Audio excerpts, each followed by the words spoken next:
আসসালামু আলাইকুম। প্রতিভা কণ্ঠ টেলিভিশনের পক্ষ থেকে সবাইকে স্বাগতম। আপনাদের সাথে আছি আমি মোসাম্মদ জান্নাতি আক্তার। আত্মমানবতার সেবায় এগিয়ে আসুন। নিষ্পাপ শিশু দুটিকে বাঁচাতে দয়া করে আর্থিক সহযোগিতা করুন। দিনাজপুরের সেতাবগঞ্জ পৌরসভার ৮ নং ওয়ার্ড মিশ্রীগোলা গ্রামের বসবাসকারী মোহাম্মদ সোহেলের দুই নিষ্পাপ শিশুকন্যা সিমি আক্তার বয়স ১.৫ বছর ও সুমাইয়া আক্তার বয়স ৬ বছর। জন্ম থেকেই তারা হার্ট ছিদ্র রোগে আক্রান্ত। সোহেল পেশায় একজন দর্জি। সেতাবগঞ্জ রেলগেট সংলগ্ন স্থানে তার দোকান। চিকিৎসক বলেছে অপারেশন করতে হবে। সেই অপারেশনে প্রায় ৫ লাখ টাকা খরচ হবে। অপারেশন করতে হবে ইন্ডিয়ায়।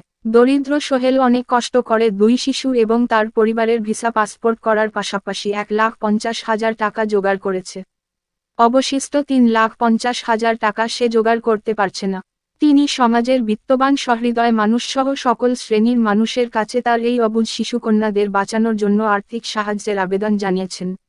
অবশিষ্ট টাকা জোগাড় হলে তিনি আগামী ১০ই অক্টোবর ভারতের উদ্দেশ্যে রওনা হবেন।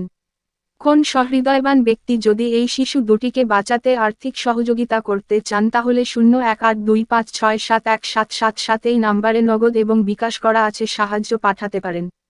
আপনাদের সামান্য সহযোগিতাও এই নিষ্পাপ শিশু দুটির প্রাণ বাঁচাতে গুরুত্বপূর্ণ ভূমিকা রাখতে পারে। দয়া করে কেউ অবহেলা করবেন না।